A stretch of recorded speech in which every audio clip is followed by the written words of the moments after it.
Né pour transformer des vies, le révérend Alain Patrick Tsengue est le fondateur des ministères ACER. Président et producteur de la chaîne Évangile TV, il est également animateur principal de l'émission Pendule à l'heure. Bienvenue à l'émission Pendule à l'heure. Conférencier à succès, l'un de ses messages clés est la formation des disciples et la formation des fils spirituels. Son investissement dans ses fils spirituels est ce qui fait de lui aujourd'hui un père respecté partout dans le monde.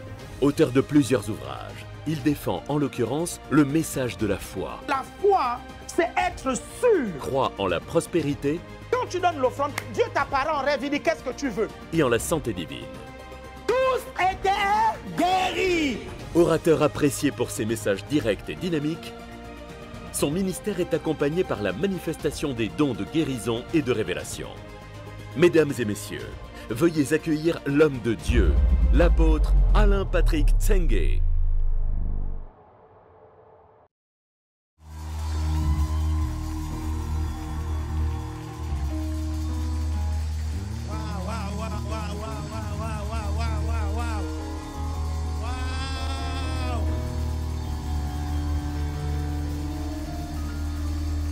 Celui qui est à ta gauche et à ta droite, bienvenue au super week-end.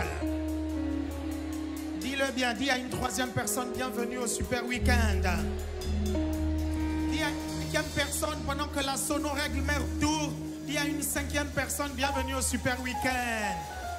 Dis à une sixième personne, bienvenue au super Sunday, au super dimanche. Trouve une septième personne, trouve une septième. Trouve une huitième. Trouve une huitième. Dis bienvenue au super week-end. Vas-y. Trouve une huitième. Trouve une neuvième. Trouve une dixième. Trouve une onzième. Trouve une douzième personne. Trouve. Vas-y. Regarde,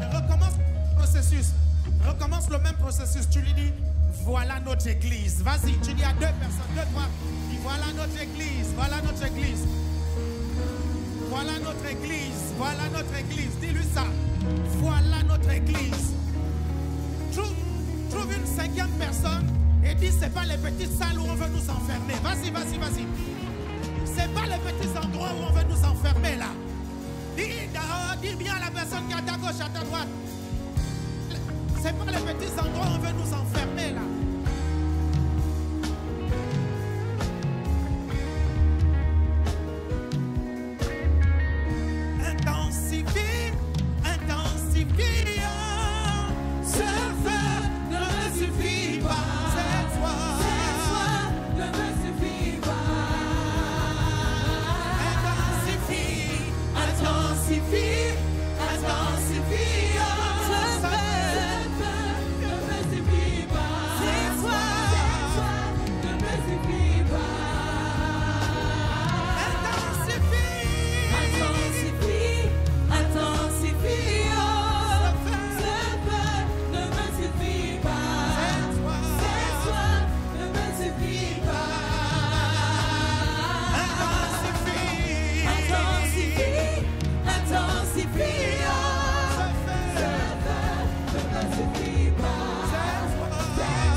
prestataires extérieurs.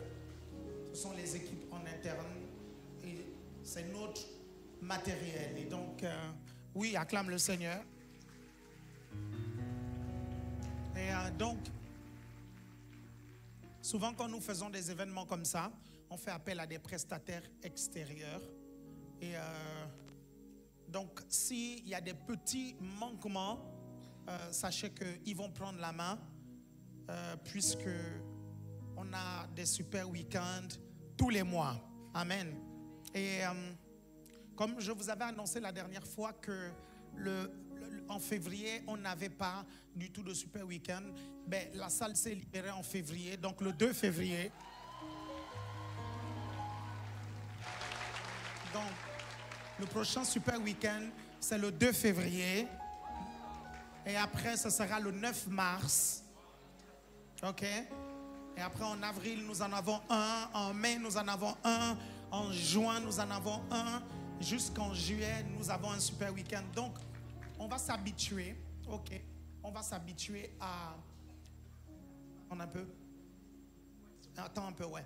Donc, on va s'habituer à venir dans cette salle une fois par mois pour célébrer 2 cultes exceptionnels. Amen.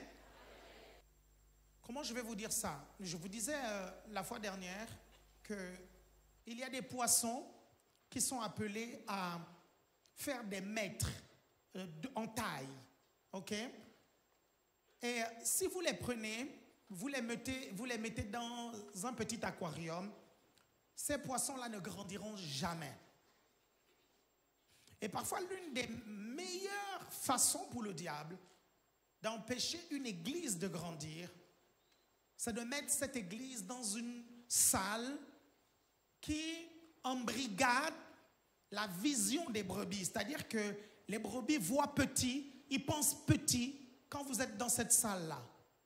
Et tant qu'ils pensent petit et qu'ils voient petit, vous ne pouvez pas les débrider. Vous savez, le débridage dans la foi est une étape extrêmement importante. Dis à ton voisin débridage.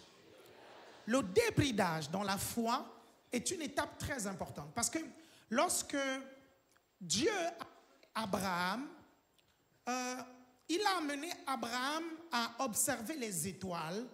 Le but ici, c'était de faire quoi? Le but ici, c'était de débrider la vision d'Abraham. Certains d'entre vous, vous avez besoin d'être débridés. Et Dieu sait comment l'être humain fonctionne. Dieu sait que la foi vient de ce qu'on entend, et ce qu'on entend vient de la parole de Dieu. Vous comprenez? Il sait ça, et il sait que ce que nous voyons peut empêcher notre foi de se développer. Quelqu'un me suit ici? Ce que nous voyons peut empêcher notre foi de se développer. C'est pour ça que, après la grossesse d'Agar, Sarah est tombée enceinte des années après, parce que dans sa maison, elle a vu c'était quoi une femme enceinte. Est-ce que vous me comprenez? Quelqu'un me suit ici? Donc, c'est l'une des raisons pour lesquelles je me suis dit non, une fois par mois, en attendant notre nouvelle salle, une fois par mois, on doit se retrouver ici pour que vous puissiez visualiser déjà le nombre que vous êtes. Parce que beaucoup d'entre vous, vous venez à un culte et parfois dans votre tête, inconsciemment, dans votre subconscient, c'est bridé. Vous avez l'impression que nous ne sommes que 200 ou que nous ne sommes que 300, alors que nous sommes déjà plusieurs centaines et on touche déjà près de 2000. Est-ce que vous comprenez? On est déjà en train de toucher les 2000. Et 2025 ne va pas se terminer sans qu'on dépasse les 3000. Est-ce que vous me suivez?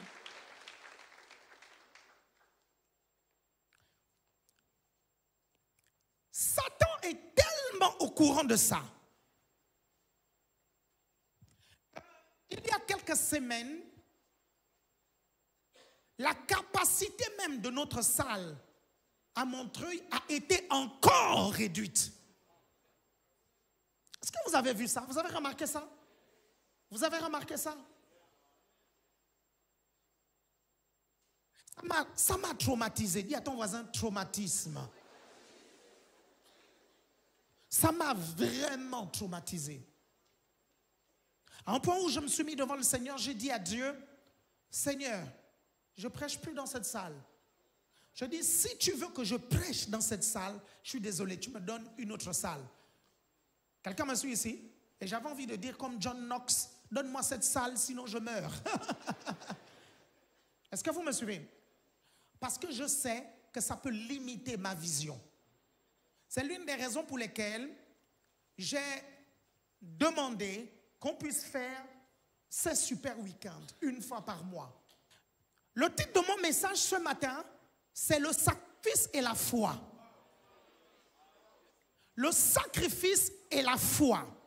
Vous n'allez jamais devenir un héros de la foi si vous n'avez pas le sens du sacrifice et si vous ne savez pas comment faire des sacrifices. Est-ce que vous me suivez? Si je crois véritablement que ces super week-ends, c'est ce qu'il faut pour rebooster la croissance de l'Église, c'est ce qu'il faut pour vous débrider, c'est ce qu'il faut pour assurer la transition entre la petite salle dans laquelle nous sommes et la grande salle que Dieu nous promet, sur laquelle on est en train de travailler, il faut que moi-même je prouve que je crois en mon projet. Quelqu'un me comprend ici?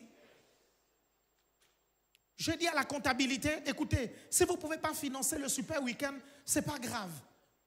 Ce n'est pas grave, je vais faire un sacrifice, mais il n'est pas question qu'on me mette dans un petit aquarium. Quelqu'un me comprend ici? Vous êtes toujours là? Vous êtes toujours là? Vous êtes toujours là? Sur les 6 autres super week-ends que nous allons faire, moi, je n'ai fait qu'à mener mes 5 pains et 2 poissons. Vous comprenez? Pour que la multiplication se fasse pour les autres super week-ends. Quelqu'un me comprend ici? Quelqu'un me comprend ici? Quand je suis convaincu de quelque chose et que j'ai reçu une parole de Dieu par rapport à cette chose, peu importe les logiques mathématiques, peu importe les logiques comptables, peu importe les logiques financières, à un moment donné, si Dieu veut, si je veux que Dieu se mette en mouvement, je connais les principes. Et l'un des principes, c'est les 5 pains et 2 poissons. Quelqu'un me suit ici? Regardez, pour que Moïse aille affronter le grand pharaon, la première puissance mondiale, Dieu a posé une question à Moïse. Qu'y a-t-il dans ta main? Ça veut dire que même pour délivrer le peuple d'Israël, aller affronter l'Égypte, il fallait que Moïse ait quelque chose. Quelqu'un me suit ici? Et la chose que Moïse avait, c'était le bâton. Quelqu'un me suit ici? Il dit, qu'y a-t-il dans ta main? Le bâton. C'est important de comprendre les principes. Vous voulez un miracle, il faut que ça parte de quelque chose. Vous voulez la multiplication, il faut que ça parte de quelque chose. Est-ce que quelqu'un me suit ici? Tu veux que ton GR se multiplie, ça part de quelque chose. Peut-être que tu n'as pas de membres autour de toi et il y a 0 membre. Tu penses qu'il y a 0 membre dans ton GR. Tu penses qu'il y a 0 membre dans ton futur réseau. Tu penses qu'il y a 0 membre. Non, il n'y a pas 0 membre. Il y a un membre, toi. Non, tu ne m'as pas suivi. Je dis bien, il y a un membre, toi. Parce que ton GR commence par toi. Tu es le premier membre de ton GR. Vous pensez que le premier membre de cette église, c'est qui? C'est moi. Quelqu'un me suit ici? Et Dieu va multiplier à partir de toi. Comment est-ce que Dieu multiplie maintenant à partir de toi lorsque tu te sacrifies? Parce que si un grain de blé ne tombe à terre et ne meurt, il reste seul. Il reste seul. Il reste seul. Mais s'il meurt, il porte beaucoup de fruits. Si tu es seul et qu'il y a 0 dans ton GR, si tu es seul et qu'il y a 0 dans ton réseau, si tu es seul et qu'il y a 0 membre dans ton église, tu dois te sacrifier, tu dois mourir pour que ça puisse produire beaucoup plus de choses. Donne-moi un bon amen. Donne-moi un bon amen. Donc, parfois, si vous ne voyez pas les choses de quelqu'un, vous comprenez, grandir, c'est parce que la personne ne s'est pas sacrifiée pour cette chose. Regardez, Si tu ne te sacrifies pas pour une chose, tu n'es pas crédible. Parce que se sacrifier pour quelque chose apporte de la crédibilité à la chose pour laquelle tu te sacrifies.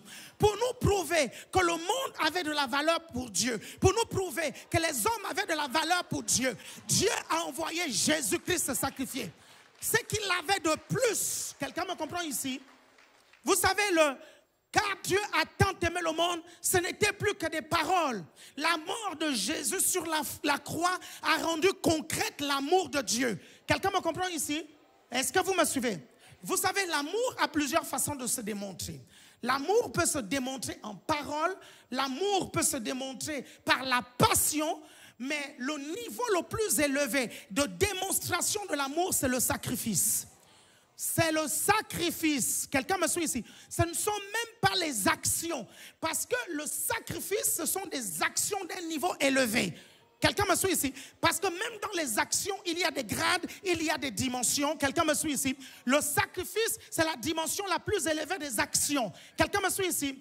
Or, si la foi sans les œuvres, elle est morte, ça veut alors dire qu'il y a des œuvres qui ne déclenchent pas certains types de miracles. Il y a des œuvres qui ne révèlent pas un certain type de foi.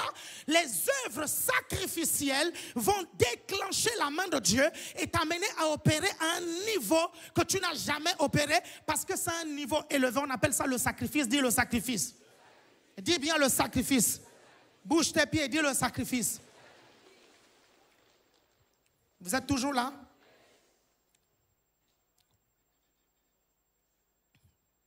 Même les banques, avant de te prêter de l'argent, ils te demandent quel est ton apport. C'est quoi ton sacrifice? Quelqu'un me suit ici? Et nous savons tous que les banques prêtent difficilement sans apport. Pourquoi? Ça veut tout simplement dire, si tu crois en ton projet, où est l'argent que tu as mis pour ce projet? Pourquoi devrais-je financer ton projet alors que toi-même tu n'as pas mis l'argent dedans? Le sacrifice. Quelqu'un me comprend ici? C'est pour ça que la Bible dit que le grand amour, c'est donner sa vie pour ses brebis, le sacrifice. Ok? Il y a une dimension dans la foi que tu ne pourras pas atteindre si tu ne comprends pas la notion de sacrifice. Vous êtes toujours là? Avant d'appeler des investisseurs dans ton entreprise, comment est-ce que tu t'es sacrifié? Est-ce que vous me comprenez? Qu'est-ce que tu as fait pour ton entreprise? Qu'est-ce que tu as apporté pour ton entreprise? Vous êtes toujours là? Le sacrifice. Marie, tu veux fonder une famille. Quelqu'un me suit ici? Quel est le sacrifice que tu fais pour avoir ta femme ou quel est le sacrifice que tu fais pour ta femme? Quelqu'un me suit ici? Parce que le sacrifice qu'un mari fait pour sa femme révèle l'importance de son couple, révèle l'importance de son foyer, révèle l'importance de sa famille. Non, vous ne me suivez pas. Vous ne me suivez pas. Au fond, là-bas, j'ai l'impression que vous ne me suivez pas. Donnez-moi un bon amen au fond. Vous êtes là? L'un des gros problèmes dans le couple, c'est ça. On croise beaucoup de maris, vous comprenez, qui demandent qu'on les respecte, qui demandent qu'on les honore, qui demandent qu'on puisse les suivre, mais ce sont des maris incapables de se sacrifier. Quelqu'un me comprend ici? Si tu es incapable de te sacrifier pour ta femme, tu es incapable de te sacrifier pour ton foyer, tu es incapable de te sacrifier pour tes enfants, je te garantis, regardez, je vais vous dire une autre chose. Le niveau d'autorité que tu exerces dépend de ton niveau de sacrifice. Regardez, c'est pour ça qu'on a donné à Jésus le nom au-dessus. My God, my God, my God, my God. C'est pour ça. Pourquoi? Parce que Jésus a fait ce qu'on appelle le sacrifice suprême. Quelqu'un me suit ici? Le sacrifice suprême. Vous savez, il y a des gens qui prêchent le message de la grâce sans véritablement comprendre le message de la grâce. Quelqu'un me suit ici? Oui, c'est vrai, nous avons tout par grâce. Je suis d'accord. Vous suivez? Mais ça ne signifie pas que nous devons maintenant rester chez nous à nous tourner les pouces, à ne rien faire. Le message de la grâce est équivalent à celui de la foi. Or, la foi, sans les œuvres, elle est morte. Quelqu'un me suit ici? L'incompréhension du message de la grâce a fait des chrétiens feignants dans les églises, a fait des chrétiens faibles spirituellement parce qu'ils n'ont pas compris le message de la grâce. Et quand nous parlons de sacrifice, les gens se mettent là, ils disent oui, mais Jésus a déjà tout payé, je n'ai pas besoin de faire des sacrifices. Non, Jésus a fait son sacrifice, il faut que tu fasses le tien. C'est pour ça que Jésus a dit que celui qui veut me suivre se porte de ça, que se charge de ça, se charge de ça, se charge de ça. Ta croix, chacun sa croix. Jésus a eu une croix, toi aussi tu dois avoir ta croix. Quelqu'un me suit ici? Quelqu'un est là? Donne-moi un bon amen. Donne-moi un bon amen. Et c'est le type de message que les gens n'aiment pas entendre. Ils n'aiment pas entendre ça. Regardez. Le sacrifice et la foi. Regardez, vous prenez Hébreux, chapitre 11, verset 6. Hébreux 11, 6. Or, je répète à quelqu'un ici, hein, je dis à quelqu'un ici qui fait des entreprises, je suis en train de dire à quelqu'un que si ton entreprise ne décolle pas, c'est que tu n'as pas fait assez de sacrifices. Je te le dis, hein, il n'y a aucun entrepreneur, vous comprenez, qui a fait des sacrifices pour son entreprise et n'a pas vu l'entreprise décoller. Si tu penses faire une entreprise et faire 24 heures ou 35 heures comme tous les autres, tu ne réussiras pas. Écoute-moi bien, je te le dis, mon frère, tu ne pourras pas réussir. Personne ne viendra bosser à ta place. Si ton entreprise, là, c'est quelque chose de sérieux, c'est quoi ton sacrifice? Quelqu'un me comprend ici? Vous êtes toujours là? On y va. Hébreux chapitre 11, verset 6. Or, sans la foi, il est impossible de lui être agréable. Car il faut que celui qui s'approche de Dieu croit que Dieu existe et qu'il est le rémunérateur de ceux qui le cherchent. Continue. C'est par la foi que Noé, divinement averti des choses qu'on ne voyait pas encore et saisi d'une crainte respectueuse, construisit une arche pour sauver sa famille. C'est par elle qu'il condamna le monde et devint héritier de la justice qui s'obtient par la foi. C'est par la foi qu'Abraham... Très bien, très bien. Là, c'est l'histoire de Noé. Nous voyons que Noé a construit l'arche par la foi. Quelqu'un me suit ici? L'histoire de l'arche de Noé, c'est l'histoire d'un homme qui a construit par la foi une super structure. C'est-à-dire que personne n'avait jamais construit un bateau, vous comprenez? Un navire de cette envergure. Quelqu'un me comprend ici? Et je vous dis souvent, bien aimé, que le Titanic a été construit par des experts. Il a fini sous l'eau. L'arche de Noé a été construite par des amateurs. Par le Saint-Esprit, il est aujourd'hui sur le mont Ararat. Quelqu'un me suit ici? C'est archéologiquement prouvé, hein, que sur le mont Ararat dont parle la Bible, il y a une super structure qui a les mêmes dimensions que l'arche de Noé. Le mont Ararat se trouve en Turquie, dans la frontière entre la Turquie et la Russie. Vous allez sur Internet, vous tapez, vous allez voir. C'est prouvé scientifiquement qu'il existe une super structure là-bas. Et la Bible nous dit qu'après le déluge, l'arche de Noé s'est arrêtée, vous comprenez, sur le mont Ararat. Comment est-ce que ce monsieur va réussir à construire un ouvrage, une super structure qui demande des centaines de personnes et il a réussi à construire ça, lui, ses fils et ses femmes. Et les femmes de ses fils. Comment est-ce qu'il a réussi à le faire? C'est de ça dont on va parler toute la journée d'aujourd'hui et on va tirer des leçons extrêmement importantes, extrêmement puissantes, vous comprenez, de l'histoire de Noé. Regardez, on met Noé dans les héros de la foi parce que Noé a fait des sacrifices que beaucoup n'imaginent pas. On connaît Noé comme un homme de foi, mais on ne voit pas les sacrifices que Noé a vécu. Regardez, quand Noé finit, le déluge se termine et que Noé sort de l'arche et qu'il s'installe, tout ça, l'une des premières choses qu'il fait, c'est quoi? La Bible nous dit, il plante une vigne. Et quand il va planter une vigne, la Bible dit qu'il va faire du vin et il va boire. Il va boire à un point où il va s'enivrer. Et la Bible nous dit que Cam, l'un de ses fils, va se moquer de lui. Est-ce que vous me suivez? Vous êtes toujours là, vous connaissez l'histoire, n'est-ce pas? Ne vous arrêtez pas sur le fait que Cam s'est moqué de lui. Essayez de comprendre pourquoi Noé s'est enivré.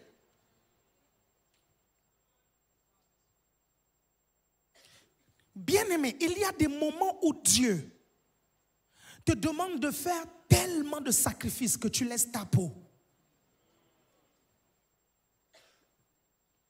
Je te dis la vérité. Regardez, ne pensez pas que le sacrifice pour sauver la race humaine est le même que celui pour sauver une famille. Ne pensez pas que c'est le même que celui pour sauver une simple vie.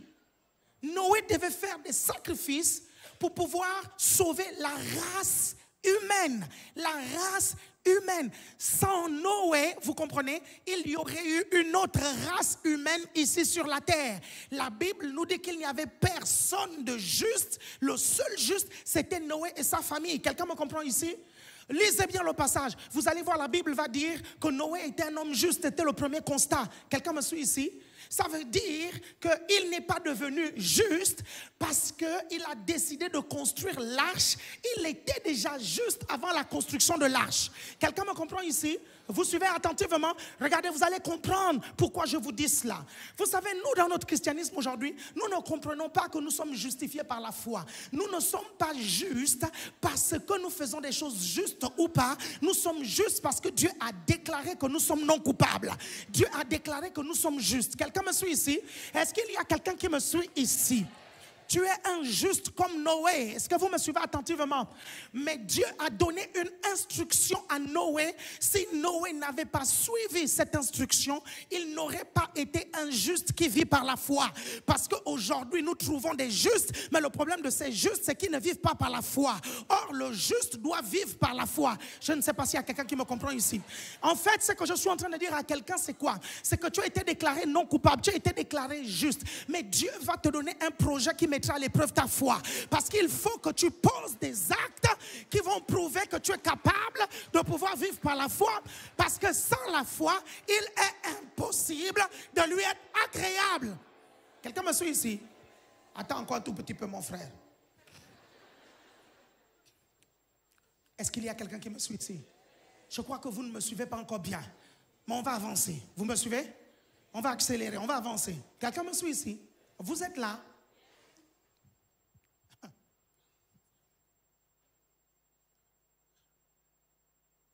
Je ne sais pas pour vous, mais pour moi, depuis que j'ai donné ma vie à Christ, à chaque fois que je réussis à relever un défi, Dieu me présente un autre défi. Il y a des années de cela, au milieu des années 90, l'unique et seul défi de ma vie, c'était de réussir à manger, de me nourrir. Voici que je réussis, je viens en France, je mange, ok, je me nourris, je suis étudiant, j'ai mes 2 voitures, ok, je suis un jeune marié. En fait, j'avais tout ce qu'un jeune de mon vieux quartier à Libreville pouvait désirer. Jusqu'au jour où Dieu me dit, je veux que tu puisses bâtir une église. Je dis, mais il faudra de l'argent. Il dit, oui, il faudra de l'argent et je vais utiliser ta foi. Est-ce que vous comprenez? Bien aimé, à chaque fois que vous vous retrouvez dans un défi qui a été relevé, Dieu vous met toujours dans un défi plus élevé. Est-ce que quelqu'un me comprend ici? Pourquoi? Parce qu'il dit, tu es juste, oui, mais le juste doit vivre par la foi. Donc quand tu réussis à relever un défi, tu es dans l'exaucement. Quelqu'un me suit ici? Et quand tu es dans l'exaucement, le but du ciel, c'est de te remettre dans la foi. Parce que le juste doit vivre par la foi. Quelqu'un me suit ici? Je dis bien, quand tu es exaucé, il te donne des défis pour que tu te remettes dans la foi. C'est pour ça qu'il y a tout le temps des défis. C'est pour ça que certains d'entre vous, vous remarquez dans votre propre vie, vous n'avez peut-être pas de grands défis, mais vous arrivez dans votre église, Dieu met un défi du bâtiment et le Seigneur te parle dans ton cœur. Il te dit, fais un sacrifice, donne. Et pourtant tu manges bien, et pourtant tu as tes voitures, et pourtant tu vis bien. En fait, s'il n'y avait que toi, tu t'en sortais. Mais il n'y a pas que toi. Tu es dans un peuple, tu es dans une église qui a une vision. En fait, quand Dieu donne une grande vision à ton église, c'est ta foi qu'il veut booster. My God. Dis, donne-moi un bon amen. Je dis bien, quand Dieu donne une vision à ton église, ok, c'est ta foi qu'il veut booster.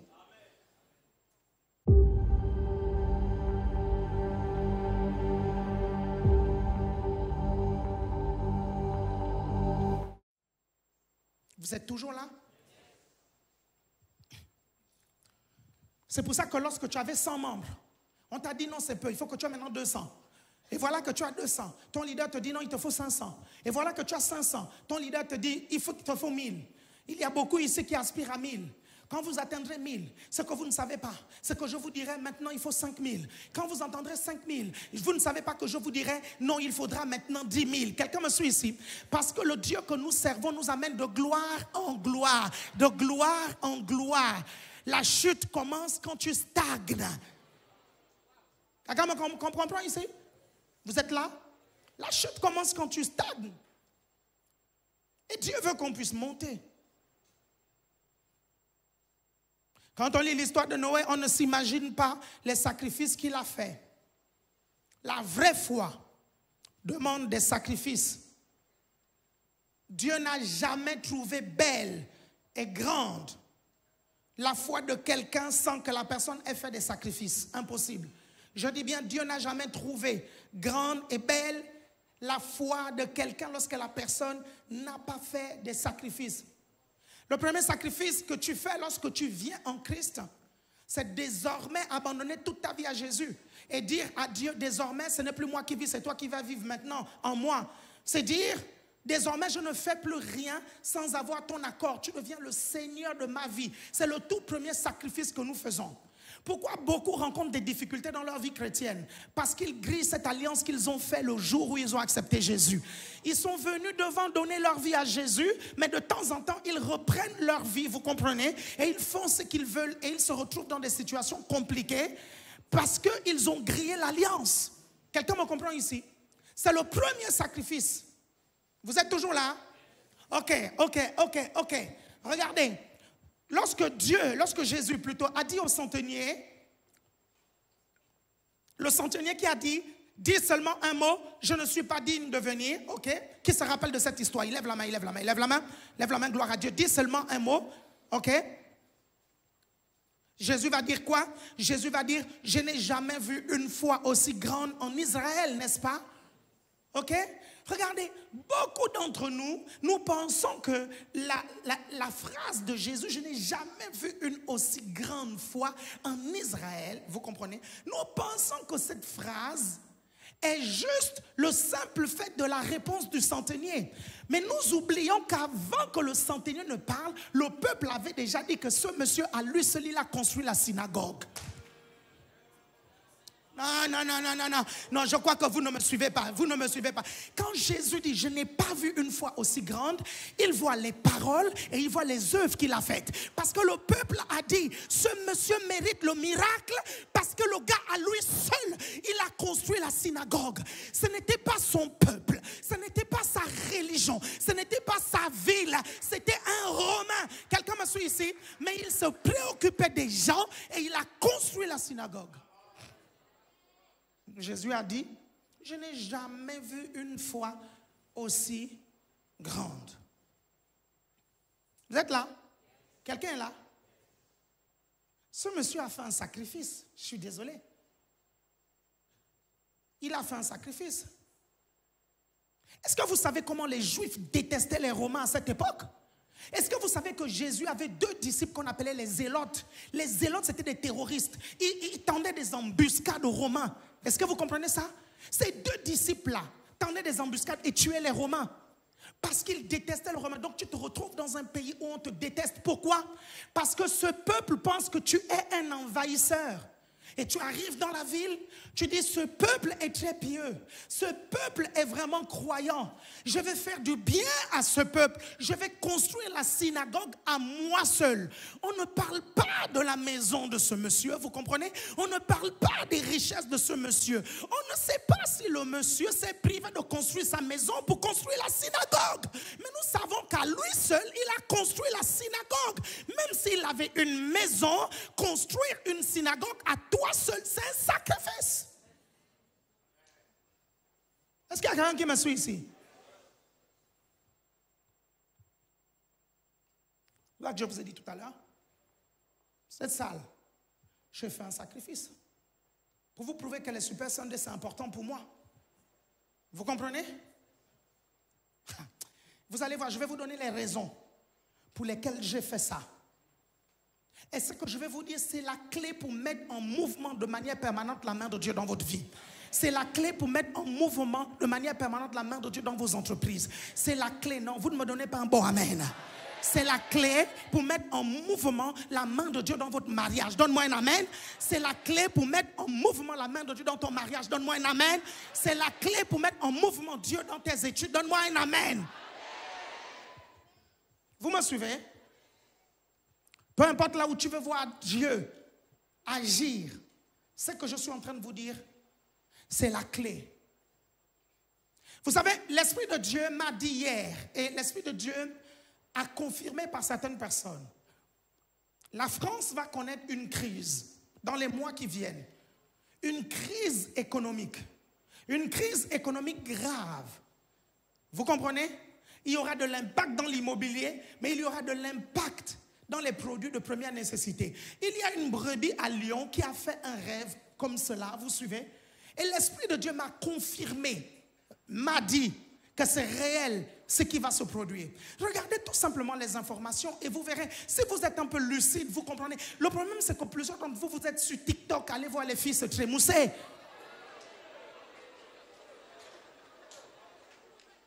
Vous me suivez? Regardez un peu les informations au lieu d'aller passer le temps sur TikTok à regarder les biceps des hommes. Il est beau ce mec.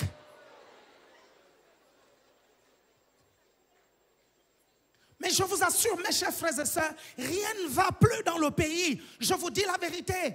Ça ne va pas. Ça ne va pas. Et ça ira en empirant. Vous me suivez attentivement? Ça ira en empirant.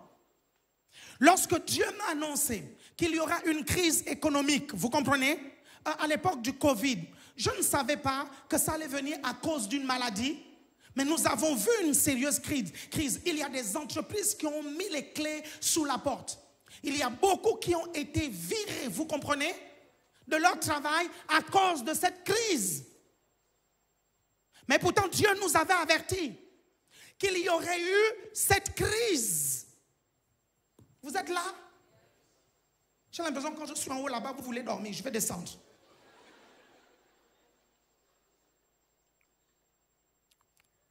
De toutes les façons, au fond, là-bas, vous avez un écran, donc vous me voyez.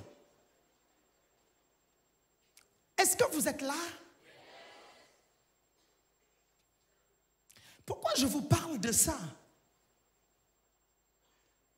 Je vous ai dit pendant le Covid que les crises économiques, ce sont des opportunités pour que les enfants de Dieu s'enrichissent. La Bible dit que Isaac a semé en temps de crise et il est devenu très très riche. Quand est-ce que notre ministère a quadruplé? Pendant la crise. Quand est-ce que financièrement c'est monté? Pendant la crise. Quand est-ce qu'on a commencé à développer des méga churches? Pendant la crise. Quand vous me voyez me battre pour quelque chose, c'est qu'il y a quelque chose derrière. Quand vous me voyez me battre pour le bâtiment, je vous dis que cette crise aura un rapport avec les produits de première nécessité et l'immobilier.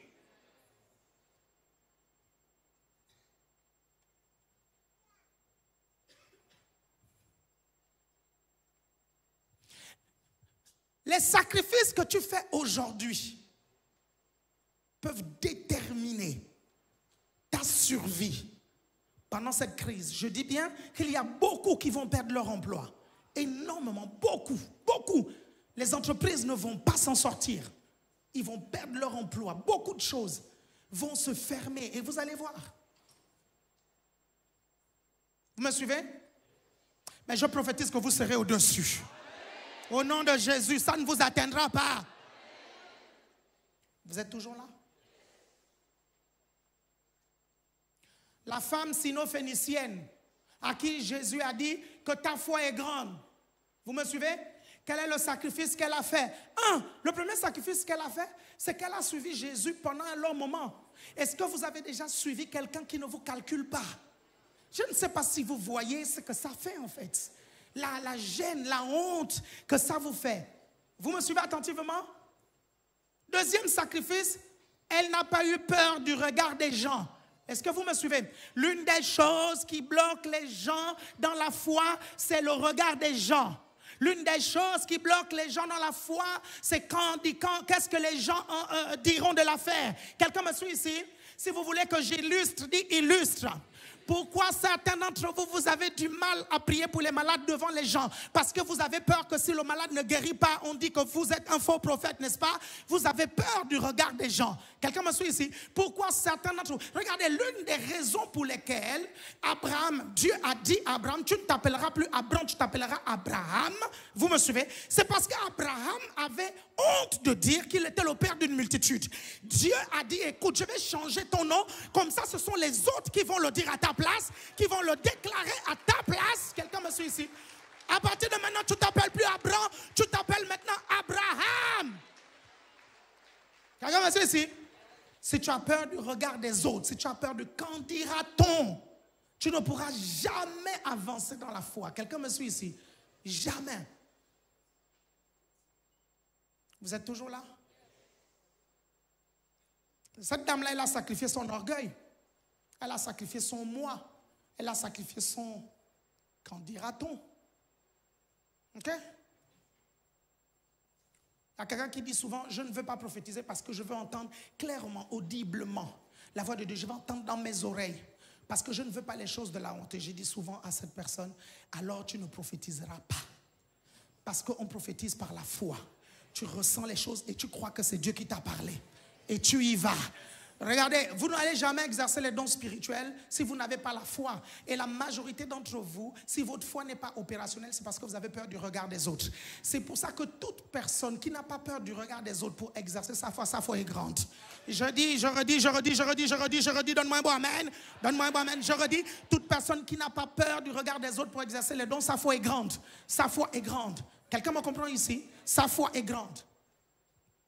Vous êtes là?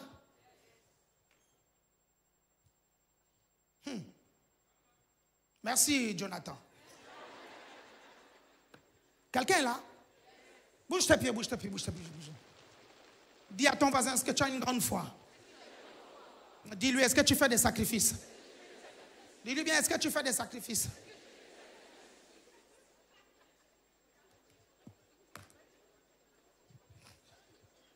L'une des choses, qu'un de mes fils me dit souvent, il me dit souvent, papa, l'une des raisons pour lesquelles je ne veux pas laisser le foot au-delà des difficultés, c'est parce que tu as fait trop de sacrifices. Vous comprenez?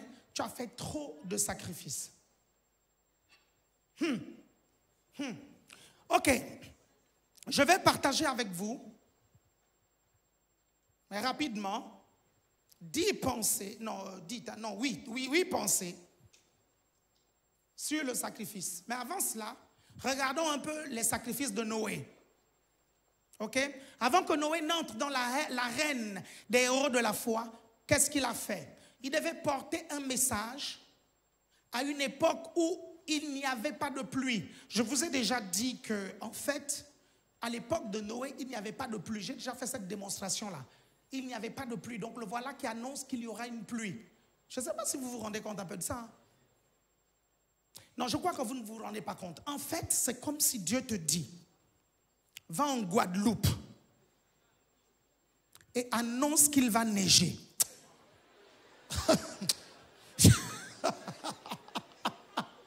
Non, non, mais est-ce que vous comprenez maintenant? Hein? Tu vas en Guadeloupe et tu annonces qu'il va neiger. Il va te dire, que c'est quoi ça là? Hein? Ce petit monde-là annonce que c'est neige. Vous êtes là?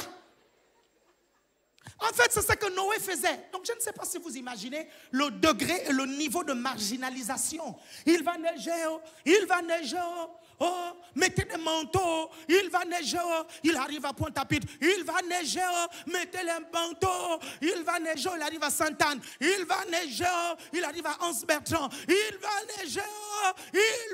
neiger, vous suivez? Il arrive aux abîmes, au gosier, il arrive aussi au gosier. Il va neiger, avec le mégaphone. Il va neiger. Déjà, tu risques gros parce qu'on va t'attraper, on te met en hôpital psychiatrique. Quelqu'un me suit ici? C'est ça le contexte de Noé. La marginalisation. Oui, Noé était considéré comme un fou. Et comme je dis souvent, parfois, ce n'est pas que vous êtes fou. C'est la saison actuelle qui ne vous donne pas raison. Quelqu'un me suit ici? C'est tout. En fait, vous n'êtes pas fou. Vous suivez? Mais la saison dans laquelle vous êtes, on ne peut pas te comprendre. J'ai discuté avec le prophète Joël Francis pendant qu'il était en train de parler. Il faisait le live. Et il disait qu'à Siloé, ok, quand Jésus dit à l'aveugle, va te laver à Siloé, il disait, il y avait une entité spirituelle à Siloé. Vous suivez? Et je lui ai dit, bro, tu sais, les gens qui ne comprennent pas vont encore dire que tu es dans l'ésotérisme. Et pourtant, bibliquement, ça se soutient. Parce que si on accepte que dans la piscine de Bethesda, il y avait une entité spirituelle, pourquoi dans Siloé, il n'y aurait pas eu une entité spirituelle? Dans la piscine de Bethesda, la Bible dit qu'il y avait un ange qui venait agiter, non? Pourquoi dans Siloé, il n'y aurait pas eu aussi un ange de la guérison là-bas à Siloé? Quelqu'un me comprend ici? Peu importe le moment, à la piscine de Bethesda, mes chers frères et sœurs, c'était tout le temps que ça passait, vous comprenez? Mais quand Jésus donne l'instruction à ce moment-là, vous ne pensez pas qu'un ange de la guérison peut partir agiter l'eau de Siloé? Quelqu'un me comprend ici? Il m'a regardé, il a rigolé, et il a dit, apôtre, la connaissance des gens va grandir. Je me suis rendu compte que les gens sont ignorants, et c'est pour ça qu'ils pensent qu'on est fou. Vous me suivez? C'est comme la connaissance de beaucoup de gens qui pensent que ACES est sucré, c'est nous le problème. Et j'ai prophétisé, j'ai dit ceci, j'ai dit, ce qui nous est arrivé, ça va arriver à toutes les églises. J'ai dit que le problème, ce n'est pas la CER. Le problème, c'est le Jésus que nous prêchons. Si tu prêches véritablement Jésus, ce qui est arrivé à ACER, ça va t'arriver. Vous me suivez? Vous me suivez? On est dans l'ère des réseaux sociaux. Les réseaux sociaux sont l'estrade aujourd'hui des personnes qui n'avaient pas d'estrade. Vous pensez quoi? Les réseaux sociaux aujourd'hui sont des tribunaux pour les personnes qui n'ont pas l'argent d'aller au tribunal. Ils vont sur les réseaux sociaux. Donc, ça veut dire quoi? Ça veut dire que tu n'auras jamais de problème avec un paroissien dans ton église. Si c'est le cas, c'est que je crois maintenant que tu les achètes avec l'argent. Vous êtes toujours là? Quelqu'un me suit ici?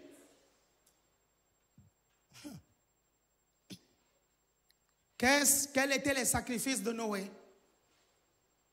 La charge de travail. Dis à ton voisin la charge de travail. Parce que Noé avait une deadline. Dieu avait dit qu'un déluge allait tomber. Et il y avait une deadline. Il devait respecter une deadline. Construire une super structure, vous comprenez, avec une deadline. Et il n'a pas beaucoup de gens. Il a juste ses enfants et lui. Et il n'a jamais construit un bateau. Ce n'est pas un ingénieur, c'est juste un prophète. My God. Et là, j'ai dit une puissante révélation. Quelqu'un me comprend ici? Un prophète peut devenir un puissant ingénieur. Regardez, est-ce que vous savez que le don de parole, de connaissance ici, c'est le mot science. My God. My God. C'est le mot gnosis en grec, parole de connaissance. Ça veut dire que si tu as le don de parole de connaissance, ton don peut te révéler des formules mathématiques qui n'existent pas. Quelqu'un me suit ici? Si tu veux que je pousse, dis pousse. Je suis convaincu que celui qui a l'esprit de Dieu est le meilleur scientifique qui existe. Pourquoi? Parce qu'il est en communion et il écoute celui qui a créé toutes ces choses pour lesquelles la science étudie. Mais tu es en contact, en communion avec cette personne. Est-ce que vous me suivez? Vous êtes toujours là? Si tu es avec moi, dis on est avec toi, pasteur. La charge de travail et les délais. Troisième type de pression et de sacrifice. Quand tu reçois une parole prophétique, tu te projettes. Tu te projettes. Je vais prendre un exemple et vous allez comprendre. Souvent, je fais des tests comme ça. un jour j'arrive, je dis à un de mes collaborateurs, je lui ai dit, bon toi, je vais t'envoyer dans tel pays. Et j'appelle la fiancée. Je dis, prépare-toi parce que je vais vous envoyer dans un pays. La fiancée dit, oui. Ok, il n'y a pas de souci. Quand la fiancée raccroche avec moi, elle appelle le fiancé. Elle dit, non, moi je ne vais pas là-bas. Hein. Ah non, tu vas aller là-bas seul. Je ne vais pas là-bas. Et elle va se mettre dans une pression. Pourquoi elle s'est mise dans une pression? Parce qu'elle a visualisé la parole prophétique. Elle s'est imaginée dans ce pays, loin de son réseau, loin de son église, loin de sa famille, loin de son pays, les difficultés, les problèmes, les machins, elle s'est projetée. Imaginez maintenant quelqu'un qui est habitué à voir son boulanger, à voir le monsieur de la poste, à voir son banquier, à voir des gens autour. On lui dit que tout ce monde-là va mourir, tu vas rester toi seul avec ta femme bizarre là. Bien-aimé, ce que beaucoup d'entre vous, vous ne savez pas, c'est que Noé avait des problèmes de couple. Parce que regardez bien, vous suivez, quand il descend de l'arche, où est sa femme? Vérifiez, où est sa femme? Vous comprenez? Où est sa femme? Étudiez bien l'histoire de Noé, vous allez vous rendre compte qu'il avait des problèmes de couple. Vous suivez? Donc, il s'est projeté. Il s'est dit, my God, avec celle-là,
a fait énormément de sacrifices, énormément.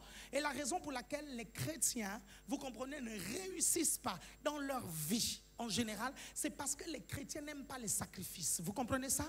Hein? Ils n'aiment pas les sacrifices parce que Christ s'est sacrifié pour eux. Hein? Ils disent non, Christ s'est sacrifié pour moi, je n'ai plus besoin de faire les sacrifices. Vas-y, pense comme ça, tu seras toujours le dernier. Pense comme ça, tu seras toujours fauché. Pense comme, je te dis, continue à penser comme ça. Vous êtes là? Le monsieur, pendant des mois et des années, il a décidé de manger avec 30 € seulement par mois. 30 € par mois, 1 € par jour. Il mangeait un hot dog. Vous comprenez? Pas parce qu'il n'avait pas l'argent, mais parce qu'il se dit, j'ai des projets et je dois sacrifier. Elon Musk, hein? Vous êtes là? Dis à ton voisin, Elon Musk. Hein? Dis encore à celui qui est à ta gauche, c'est l'autre, dis-lui, Elon Musk. Hein?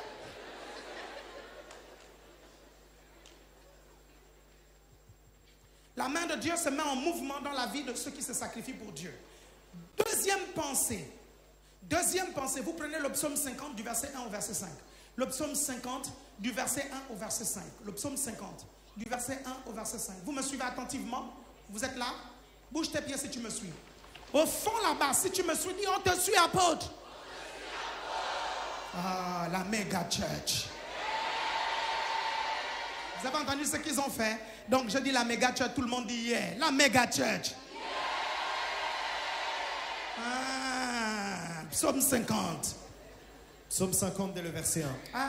Psaume d'Asaph. Dieu, l'Éternel parle et convoque la terre. Depuis le soleil levant jusqu'au soleil couchant. De Sion, beauté parfaite, Dieu resplendit. Il vient, notre Dieu, il ne reste pas en silence. Devant lui est un feu dévorant, autour de lui une violente tempête. Oui, oui. Il crie vers les cieux en haut et vers la terre pour juger son peuple. Rassemblez-moi mes fidèles. Rassemblez-moi mes fidèles, continue. Qui ont fait alliance avec moi par le sacrifice. Ceux qui ont fait alliance avec moi par le sacrifice. Il n'y a aucune alliance avec Dieu qui n'est valable sans sacrifice. Il n'y a aucune alliance. Si vous dites que vous faites une alliance avec Dieu et il n'y a pas le sacrifice, votre alliance n'est pas valable. Je vous dis la vérité, je vous assure, bien-aimés, je vous dis qu'une alliance est tout. C'est quoi une alliance? Une alliance, c'est un contrat. C'est un contrat, vous comprenez? C'est un contrat qui dit, Seigneur, je te donne ceci et tu me donnes cela. Quelqu'un me comprend ici? Vous faites une alliance. Et les alliances sont faites à chacune des étapes de notre vie. Les alliances sont faites, vous suivez, à chacun des carrefours dans la vie. Tout le monde me comprend ici? Vous me suivez attentivement? J'ai fait une alliance avec Dieu. Vous comprenez? J'avais un gros nez et je n'aimais pas ce gros nez-là. Quand je me regardais devant le miroir, vous comprenez? Je disais, mais c'est quoi ce nez? Et ça m'attristait, ça me complexait, vous comprenez? Je disais, mon Dieu, mais c'est quoi ça?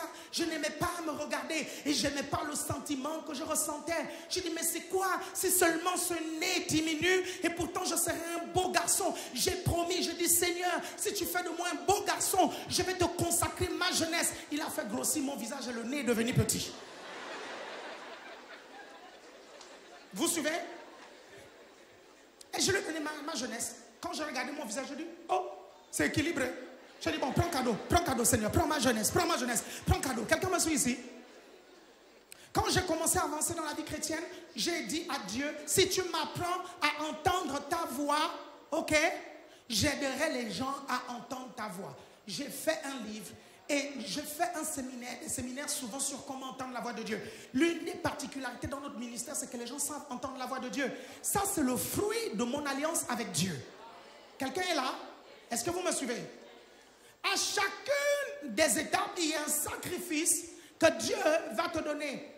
J'ai dit à Dieu, Seigneur, si tu me donnes un grand ministère, je me battrai et je me sacrifierai pour mes fils et mes filles spirituelles. Je ferai tout pour qu'ils soient épanouis. Je ferai tout pour qu'ils exercent le ministère. J'ai grandi dans une église où on t'étouffait. Vous comprenez? On t'étouffait véritablement. Et je dis non, Seigneur, je vais donner la liberté. C'est l'une des raisons pour lesquelles vous remarquez, je donne beaucoup de liberté. Parce que j'ai grandi dans un environnement où on m'étouffait. Vous comprenez? On me disait tout le temps, tu as le zèle amer, tu as le zèle amer, tu as le zèle amer. Donc j'ai bu ça fatigué, tu as le zèle amer. Je vais aller faire une évangélisation, tu as le zèle amer. Je vais diriger une réunion de prière, tu as le zèle amer. Je vais dire, tu as le zèle amer. Toi qui as le zèle sucré part. Vous êtes là? Troisièmement, le sacrifice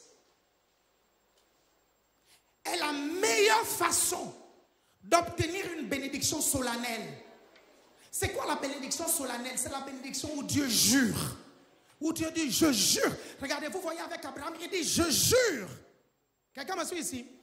Et quand Dieu jure, après avoir fait une promesse, sa promesse est irréversible. Est-ce que ça veut dire qu'il y a des promesses de Dieu qui sont réversibles? Oui. Oui, lisez bien votre Bible. Dieu dit, j'avais promis ceci, cela à ta descendance, et bien je ne ferai plus. Ça, ce sont des promesses qui sont réversibles. Mais le sacrifice amène Dieu à faire des promesses irréversibles. Dis à ton voisin irréversible. Dis-lui bien irréversible. Quand Abraham a sacrifié Isaac, Dieu a juré. Parce que tu as fait ça. Parce que tu t'es mis à ma place prophétiquement et tu as sacrifié ton fils. Quelqu'un me comprend ici? Sur une montagne, comme je vais sacrifier mon fils sur une montagne. Parce que tu t'es projeté, tu n'as pas eu peur de faire ça. Voici ce que je donne et je jure que je vais le faire. Vous êtes toujours là? Bouge tes pieds, bouge tes pieds.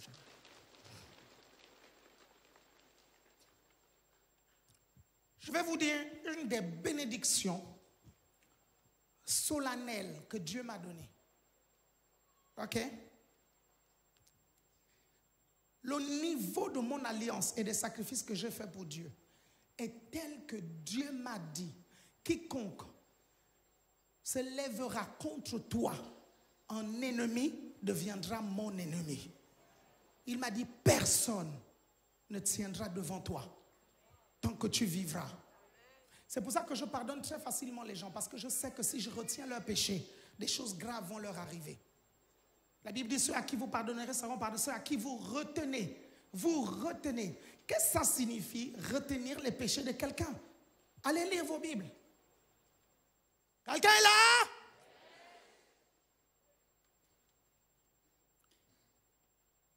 Quatrièmement. Certains de vos combats physiques ne sont que la conséquence des entités spirituelles qui se liguent contre vous. Et ces combats ne peuvent se gagner que par un sacrifice sur l'autel. Quelqu'un me suit ici? Ok. On va aller sacrifice par sacrifice.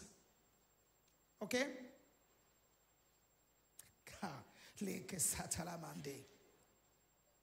Ces démons-là continuent à t'oppresser. Ces maris de nuit là continuent à venir. Ces femmes de nuit continuent à venir. Ces cauchemars continuent à venir. Ces oppressions sataniques continuent à venir. Parce que tu n'as pas fait le sacrifice de sacrifier ta vie. Premier niveau. Non, je vous assure. Non, je vous dis sérieusement. Je vous assure, bien-aimé. Je vous garantis. Je te garantis que si tu sacrifies totalement ta vie, les démons-là ne vont plus te poursuivre. Je vous dis la vérité. Quand ils vont venir, ils vont croiser Jésus. Si tu continues à être en guerre. Moi, j'ai un problème avec les chrétiens qui sont constamment en guerre spirituelle. Vous comprenez? Constamment. Constamment, non. Il y a un esprit qui est là. Il y a un démon qui tourne ici. J'ai un problème. J'ai un problème. Vous pensez sincèrement que la propriété de l'homme le plus fort du monde peut être arrachée par un monsieur qui est faible? Si vous avez sacrifié totalement votre vie, pourquoi Dieu permettrait que les démons vous oppressent? Ce combat spirituel inutile est dû au fait que vous n'avez pas consacré, vous n'avez pas sacrifié, vous n'avez pas offert totalement. Vous êtes là? Il y a d'autres types de combats.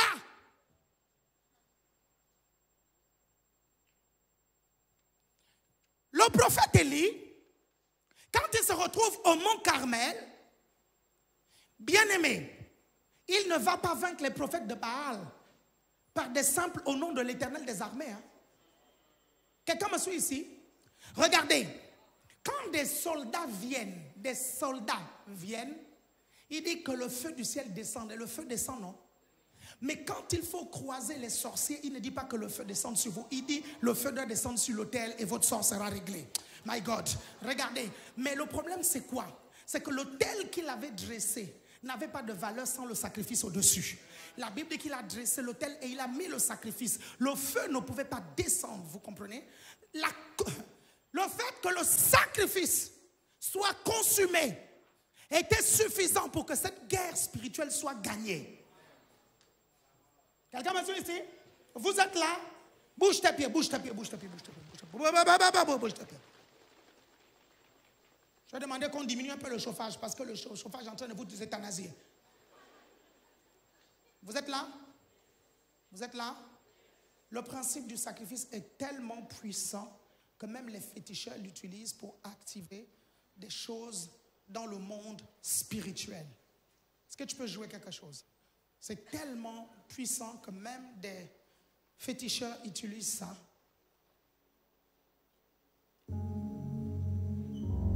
Pour activer des choses.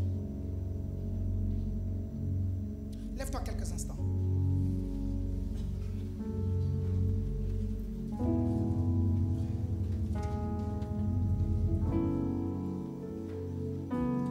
Ok, je vais quand même faire à partir des 144 pasteur Paulette jusqu'en bas. Vous savez que dans votre famille, il y a une forte activité occulte. Et vous voyez des conséquences dans votre vie. Il y a des choses que vous soupçonnez qui commencent à s'accomplir. Je vais vous inviter à venir ici devant. Il y a quelque chose que Dieu a envie de faire. Venez rapidement, s'il vous plaît. Venez. Je reprends. Tu es à partir des 144. Tu sais que dans ta famille, il y a une forte activité spirituelle où tu sens des conséquences dans ta vie. Tu le sens, tu le soupçonnes. Viens ici devant rapidement.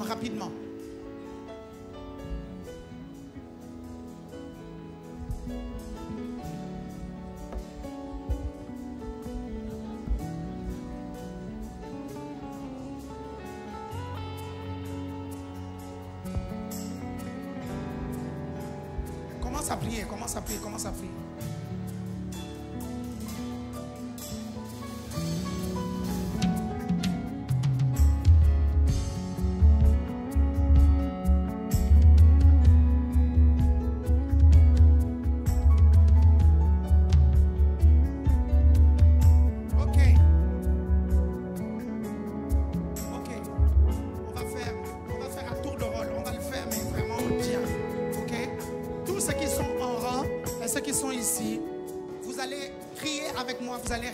Après moi ceci. Et donc après, l'accueil va vous faire passer pour que je vous impose la main pour sceller ce qui a été dit. Ok? Tout le monde me suit ici. Parce qu'on a d'autres choses à faire. Vous me comprenez? Ok? Alléluia. Amen. Intensifie.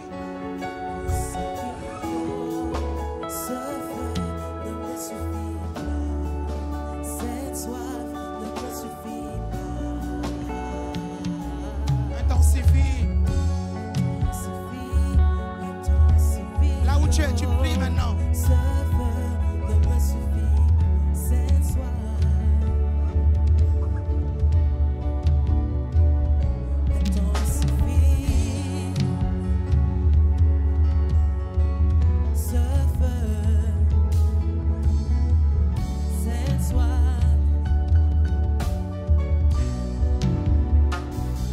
Ok.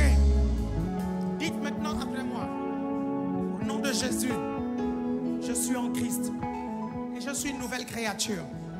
La sorcellerie, l'envoûtement ne peut rien sur ma vie. J'ai donné ma vie à Jésus. Je me suis sacrifié pour les intérêts de Dieu.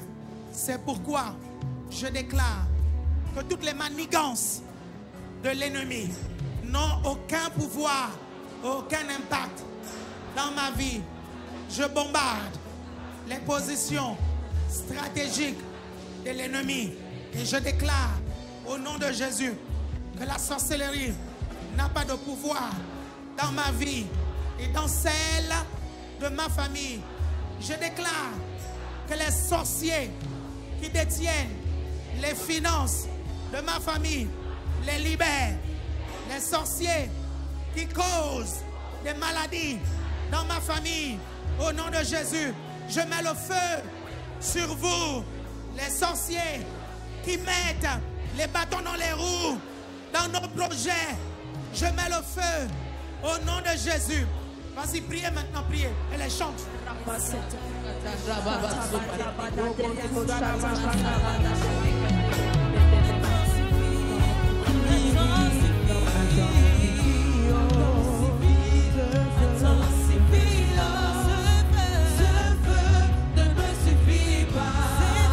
Cette soif ne me suffit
autorité sur toute maladie dans les corps. Je déclare maintenant que l'Esprit de Dieu descend sur leur corps de la tête jusqu'à la plante des pieds maintenant. L'onction de guérison touche le sang, les cellules maintenant. Touche, touche, touche, touche, touche, touche-les, Seigneur, touche la tête jusqu'à la plante des pieds. Je chasse toute maladie dans les corps maintenant. Libérez maintenant au nom de Jésus. Libère. Sors de son corps. Sors. Sors. Libère son corps. Touche. Libère. Libère. Libère. Lâche. Libère. Libère. Libère. L'Esprit de Dieu est là. L'Esprit de Dieu est là.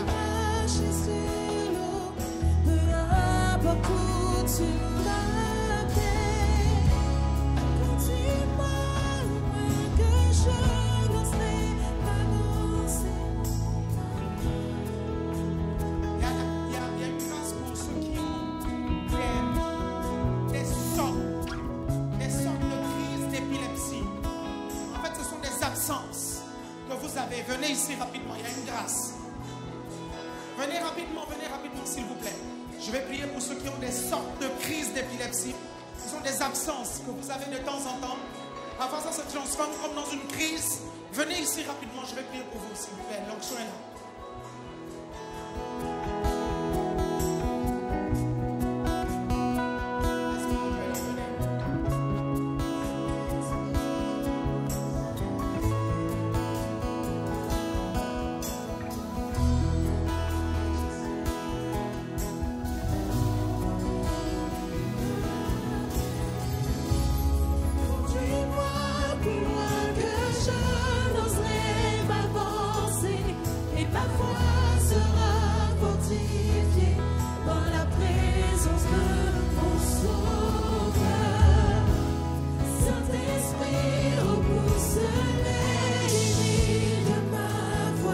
Apprends-moi à marcher sur